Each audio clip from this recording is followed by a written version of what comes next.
চোখের দেখা যে মিথ্যা হতে পারে এটি তার বাস্তব প্রমাণ। কুকুরটা অসুস্থ ছিল। ওই কুকুরটা ৩-৪ জনকে আঁচড় দিয়েছে। ২ জন দর্শনার্থী, বিদেশি দর্শনার্থী এবং আমাদের মাজারের যে দারোয়ান তাকে সহ ৩ জনকে আঁচড় দিয়েছে। আঁচড় দেওয়ার ফলে ওই কুকুরটাকে যখন মানুষ তাড়া করেছে, কারণ একটা কুকুর যখন আক্রমণ করে কাউকে তখন অনেক মানুষ থাকলে তারা তাড়া করলে কুকুরটা বাঁচার জন্য পানির কাছে চলে গেছে। পানির কাছে গেলে মাজারের দিঘির ঘাটে, ওটা হচ্ছে টাইলস বাঁধানো ঘাট, ওখানে ও পা পিছলে পানিতে পড়ে যায়। এখন হিংস্র কুমিরের কাছে মাজারের দারোয়ান কেন গেল না, এই প্রসঙ্গটা আপনারা তুলতেছেন। আবার অনেকে বলতেছেন যে কুমিরটার হাত পা বেঁধে। আপনারা ভিডিওটা ভালো করে দেখবেন, আপনাদের কাছে অনুরোধ থাকলো ভিডিওটা ভালো করে দেখার জন্য। কুকুরটার কোনো হাত পা বাঁধা ছিল না, কুকুরটা পানির ভিতরে হামাগুড়ি খাচ্ছে। তারপরে হচ্ছে কুমির এসে ধরে নিয়ে গেছে। তা ওই সময় ডিমপাড়া কুমিরের কাছে মাজারের দারোয়ান যাওয়ার কোনো সাহস নাই। আমার একটা প্রশ্ন, ওখানে প্রায় ১ থেকে ১৫০ মানুষ যারা ভিডিও করতেছিলেন, আপনাদের ভিতর থেকে আপনারা কেন যান নাই? স্বাভাবিক একটাই কারণ, হিংস্র কুমিরের কাছে আপনারা কিভাবে যাবেন? ঠিক তদ্রূপ একই কারণে মাজারের যে দারোয়ান সেও ওখানে যায়নি।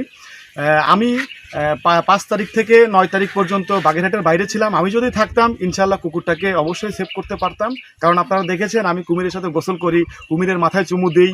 ও যতই হিংস্র মাদি কুমির, ডিমপাড়া কুমির হোক, আমি ওর মুখ থেকে কুকুরটাকে সেভ করতে পারতাম, যথেষ্ট সময় ছিল। কিন্তু এই যে মাজারের দারোয়ান, তার তো এত সাহস নাই বা কুমিরের সাথে সেই ভালোবাসা বা সখ্যতা নাই, সেই জায়গা থেকে সে কুকুরটাকে সেভ করতে পারে নাই। এটা অবশ্যই একটা হৃদয় বিদারক ঘটনা। প্রতিটা প্রাণীরই জীবনের মূল্য রয়েছে, কারণ কুকুর হলেও সে একটা প্রাণী। সেই প্রাণীর জীবনটা যাওয়াতে আমরা সত্যিই দুঃখিত। এবং আপনারা যারা সোশ্যাল মিডিয়াতে বিভিন্ন ধরনের বাজে ক্যাপশন দিয়ে ছাড়তেছেন, যে কুমিরটা কিন্তু কুকুর খায় নাই, কুকুরটাকে কিন্তু পরবর্তীতে উদ্ধার করে মাটি চাপা দেওয়া হয়েছে।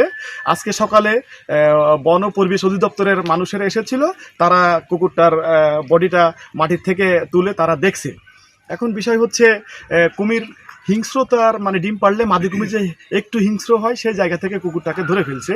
এটাকে আপনারা ক্ষমাসুন্দর দৃষ্টিতে দেখবেন। এবং যারা এই মিথ্যা প্রচারণা করতেছে তাদের কাছে আমার অনুরোধ, আপনারা সঠিক তথ্যটা প্রচার করুন, সঠিক তথ্য মানুষকে জানান।